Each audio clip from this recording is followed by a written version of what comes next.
Welcome to Dateline Health. This is Fred Lippman coming to you from Nova Southeastern University. This is a special show. You know, not often, I guess twice a year, we do shows for the betterment of what we call the healthcare of the community. And I believe that this being a special show, I asked special guests to talk about the impact of this university, Nova Southeastern University, and the way it has an impact on the health and welfare of the community, not only of South Florida, but of Florida, and maybe even the nation. So let me introduce first the president of Nova Southeastern University, Dr. George L. Hanbury. Welcome, Dr. Hanbury. Thank you. It's great to be here. And then, of course, we have the inimitable senior partner of the Panza, Maurer, and Maynard firm, Mr. Thomas Panza, J.D., Ed.D., M.S. How's that? Thank you. That's very good, Fred. Okay, thank you. Good to have you here, Tom. Thank you. Dr. Hanbury,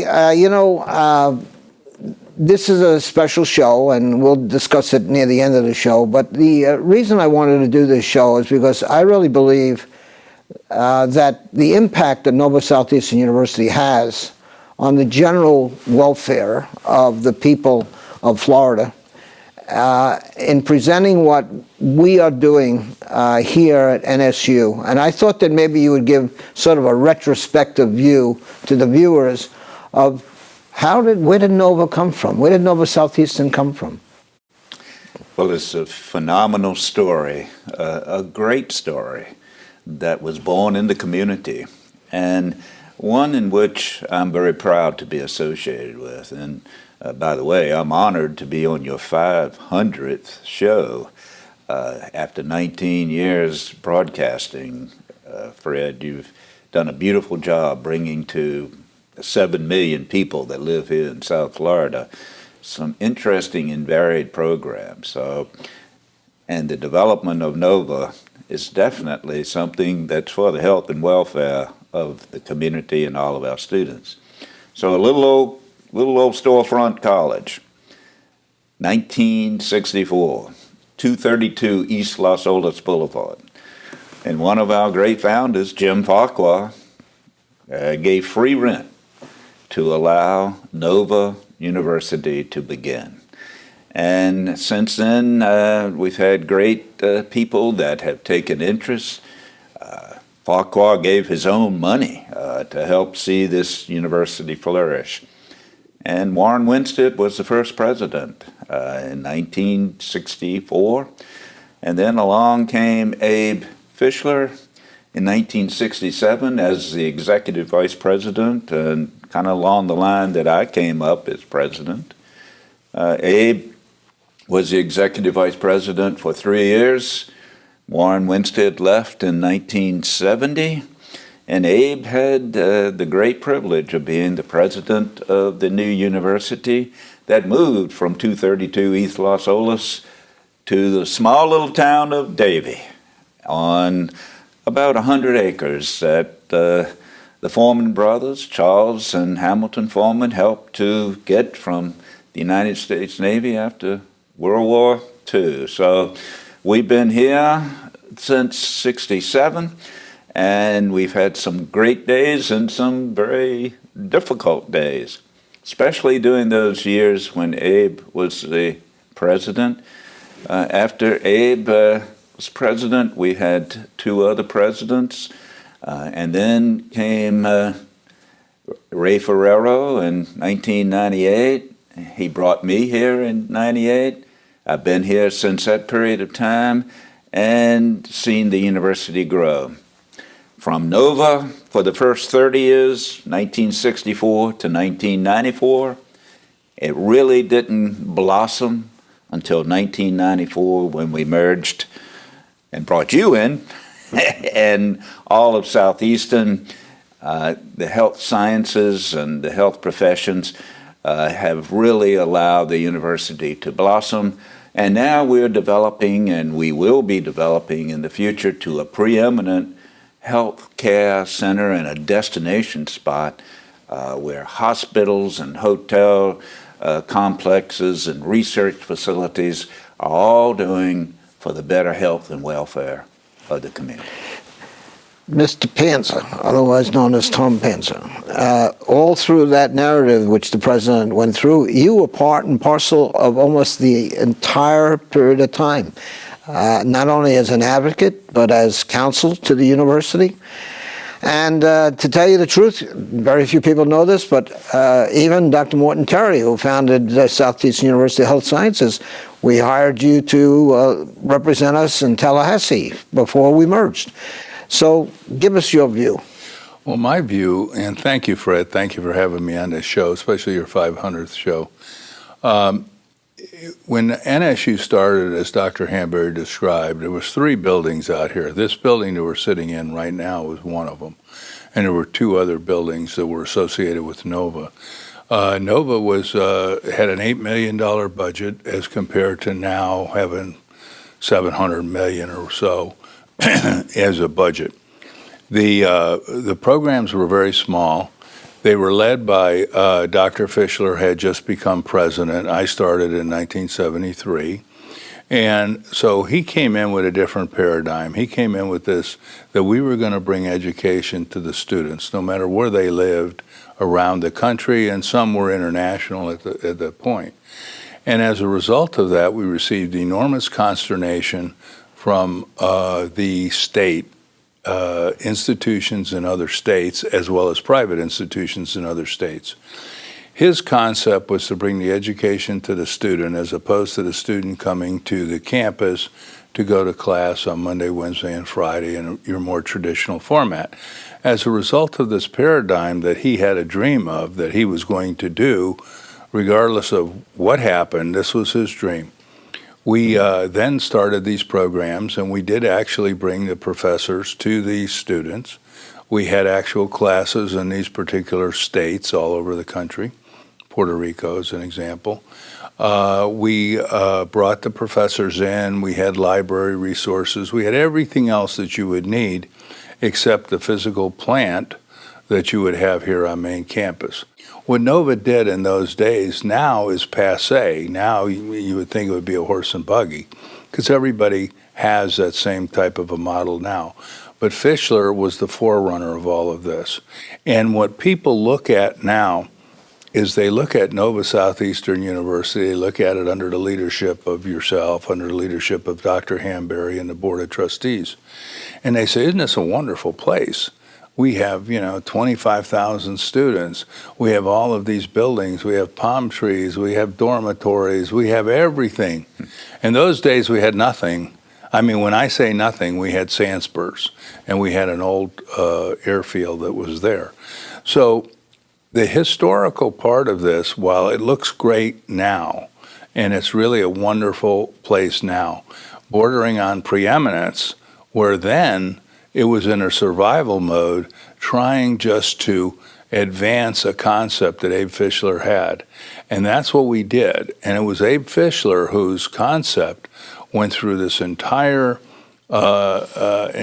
chain of events for Nova that gave the predicate to allow Nova to be this institution now. The place would not have really survived, but it did. And it survived on an idea that the students were first. That was the idea in 1973 when I started. It was the idea of Fischler. It's the idea of Dr. Hanbury now. And that was the common thread that went through the entire university. So when we have all of these students now, everything is student-oriented. And those are not just words. That's the basic philosophy of the institution for the 47 years or 45 years I've been here. Here we are now with a future which is beyond anything that we even thought of 5 years ago. Well, I guess it was 6 years ago when we came up with the 2020 vision. And we are accomplishing things for the betterment of those people out there, not just because we're sitting around here doing this show. It's all yours. Well, I think everything that I ever did prior to becoming president prepared me to be president of the university. And that was whether it was in public affairs and public administration, working with people to see fulfillment of a single shared vision.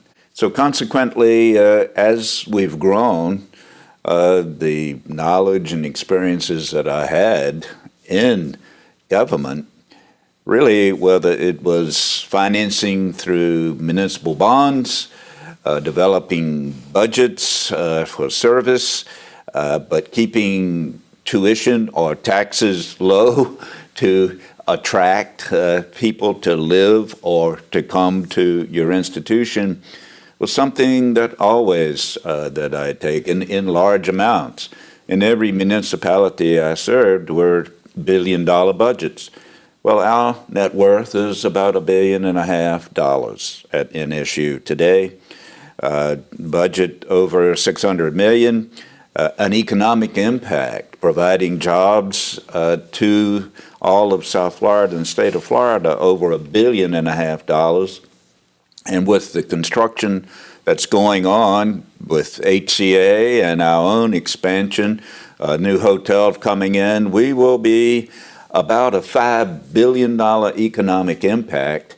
And today, NSU is the largest private employer in all of Broward County. So we've grown from that little old storefront in 1967 with an $8 million budget that Tom talked about in 1967 to today a budget of over $600 million, 5,000 employees, and $1.5 billion economic impact. So it is essential that as an academic institution and providing education, especially without the largest of tax dollars, that we leverage, we bind our finances, but even an academic institution has to take advantage of technology, finance, and frugally manage the budget just like any business must operate. We are a not-for-profit institution that we are, yes, we dominantly are funded by revenues from student, I guess you could say, tuition and other things, but we give back to the student and back to the people who are watching a product which is very, very valuable, because I know the employment rate of many of our programs are anywhere between 95 and 100%. And that's because of the investment on their part, along with our investment as a corporate entity that happens to provide education. And we try to do it as fiscally responsible as possible. And I want the people to understand that when I talk about the health and welfare of the state of Florida, because you haven't touched on it yet, but we have regional campuses.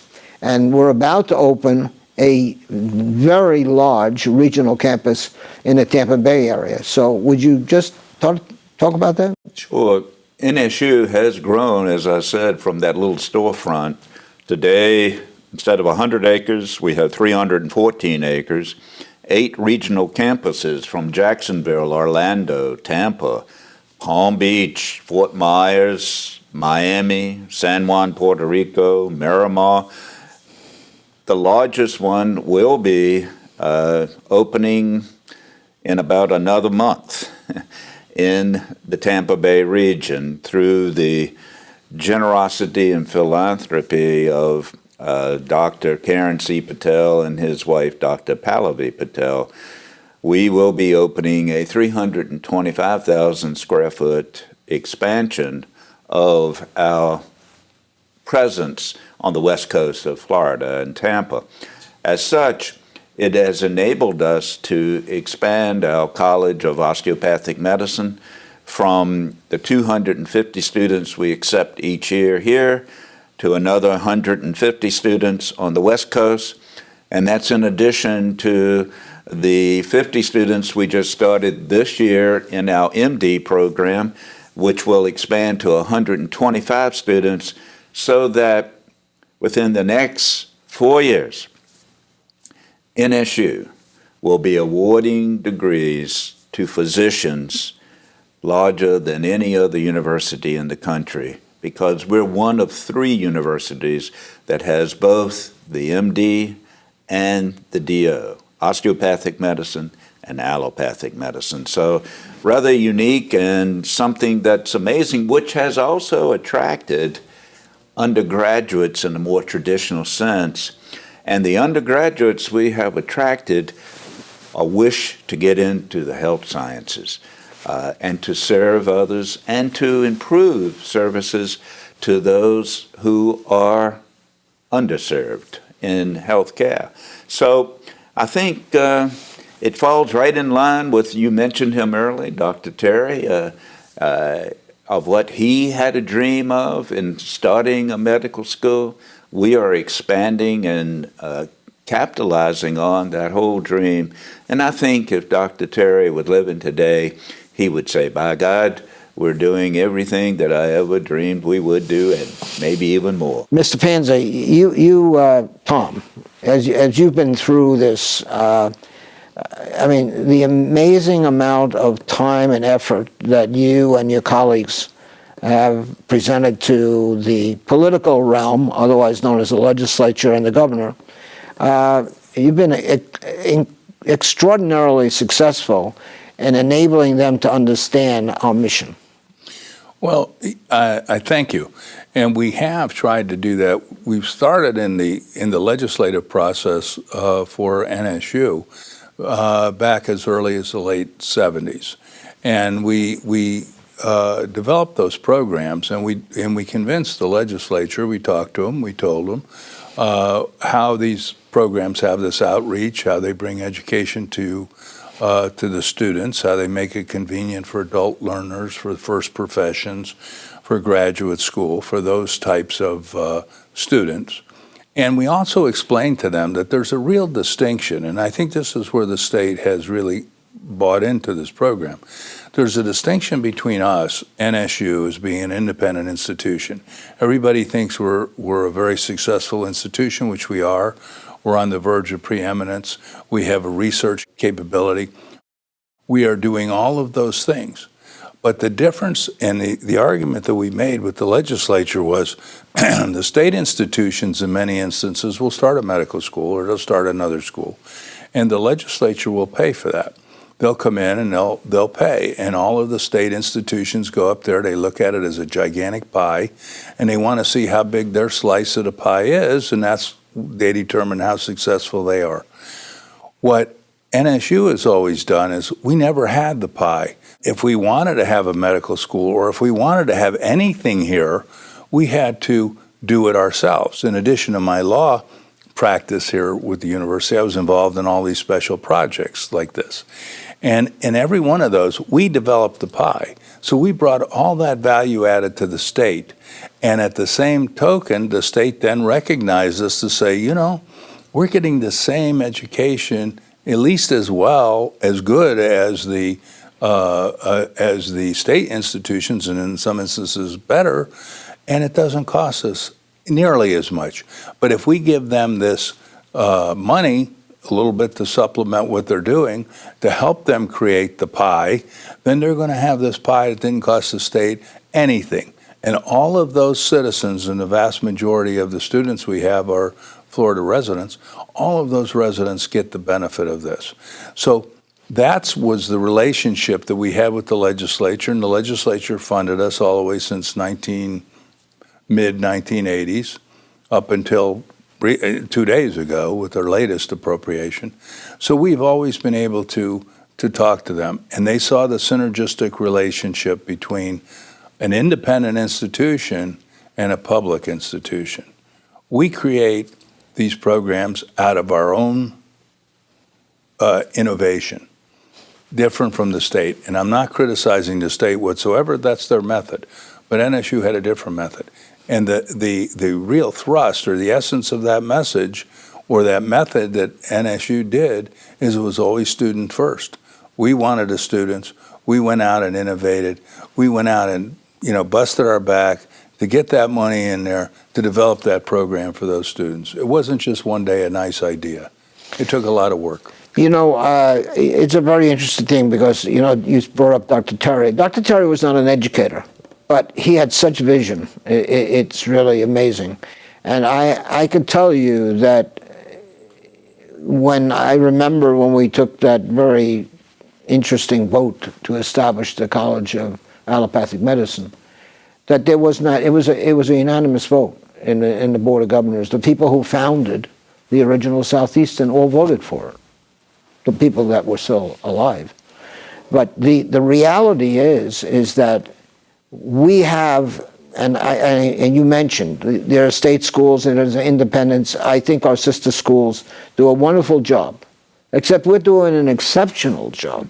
Because, as an example, in our medical school, and I give these statistics to Mr. Panza, who represents us governmentally, when you realize that over 40% of our graduates from our medical school practice in the state of Florida, that's a tremendous investment in the people who support us from the state, because the other schools are anywhere between 15 to 24% of their graduates stay in the state of Florida. So the value to those people out there that are watching us is dramatic. Nova Southeastern University is providing them with primary care physicians and subspecialty physicians. I'm only saying to you that the value to these people out here comes from Nova Southeastern University, by the way, which is now one of the top 200 schools in the United States. Correct, Dr. Hanbury? Absolutely. As we've grown, we've developed. There's 4,000 universities and colleges in this country, and in the last 4 years, we've got raised into the top 200. And I anticipate by 2025 we'll be in the top 100 out of 4,000 universities. And what's so amazing about that is that we are the youngest university in that top 200 with only 55 years old. University of Miami is turning 100. And we are private, not-for-profit, just like University of Miami. I anticipate by the time we are 100, we may be in the top 10 of the universities with the services that we're providing, the academic mission, the research that we're undertaking, both in marine biology and human genomic theory. HCA is relocating Plantation General, which is a community hospital, but it's their goal to evolve that into a teaching research hospital. When the hotel conference center is built, which I expect to be by 2025, you will see that whole area, this whole 314 acres, blossom into that destination point. And what all that is doing is that's why biology is our #1 undergraduate program. It's requiring us to admit students that each time, or competitively, where now over 40% of our students come outside of the state of Florida. We had to build new residence halls. We've got close to 2,500 residence halls on campus. And those students that we're attracting are building the reputation, because the reputation of a university in U.S. News and World Report is through the undergraduate program.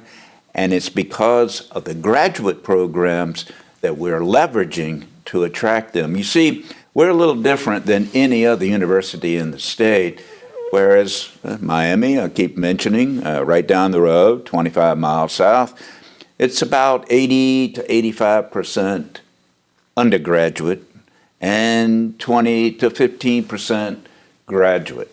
We are 20% undergraduate and 80% graduate students. And as such, it does another statistic that I think is interesting in this day and time, especially with everyone talking about student loan debt being so great. We process, because student federal loans can also be not just for tuition, but for living expenses such as room and board or even transportation. As such, $1.5 billion goes through our budget each year. $600 million in tuition, and the other $600 million goes to the students for room, board, and transportation. The interesting thing about NSU is that you mentioned it earlier, the employment after graduation.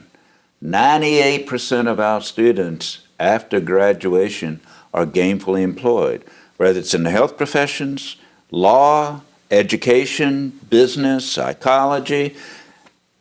Why is that?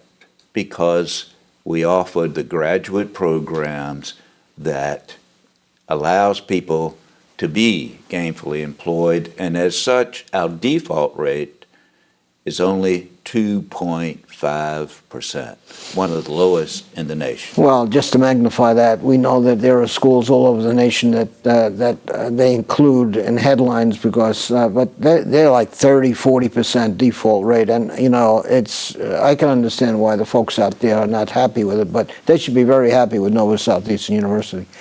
We're down to the last 45 seconds of this show, so I want to personally thank both of you.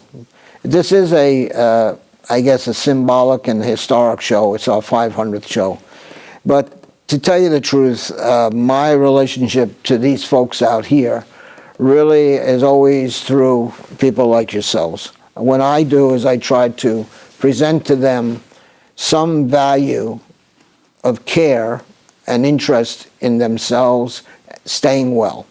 And it's because of Mr. Panza's long-standing relationship with the university, his advocacy for good programmatic structure, his advocacy to help us get where you want us to get. He mentioned it 3 times, preeminence. I believe we're going to be there. And Dr. Hanbury, President Hanbury, these folks out here ought to know that you are dedicated, not because you are hired to be the president, but because you are a person of human skill and belief that the students that come out of this university are valued to those people out there. And I want to thank you. Well, thank you. My whole doctorate and experiences during my entire life has been one of service. And serving the students has been the most noble thing that I've ever done in my entire career. Mr. Panza? I want to thank you for all of your work on this show. I want to thank you for being here at Nova, at Southeastern prior to that, and being in the legislature for 20 years. So not that you look that old, that you could possibly have done all those things, but congratulations. Thank you. Thank you both. Folks, I hope I gave you a feel as to why Nova Southeastern University is important to the health and welfare of the community. Thank you once again for showing up. Remember, I want you to take good care of yourself. This program is called Dateline Health. We come to you from Nova Southeastern University. My name is Fred Lippman. Until next time, see ya.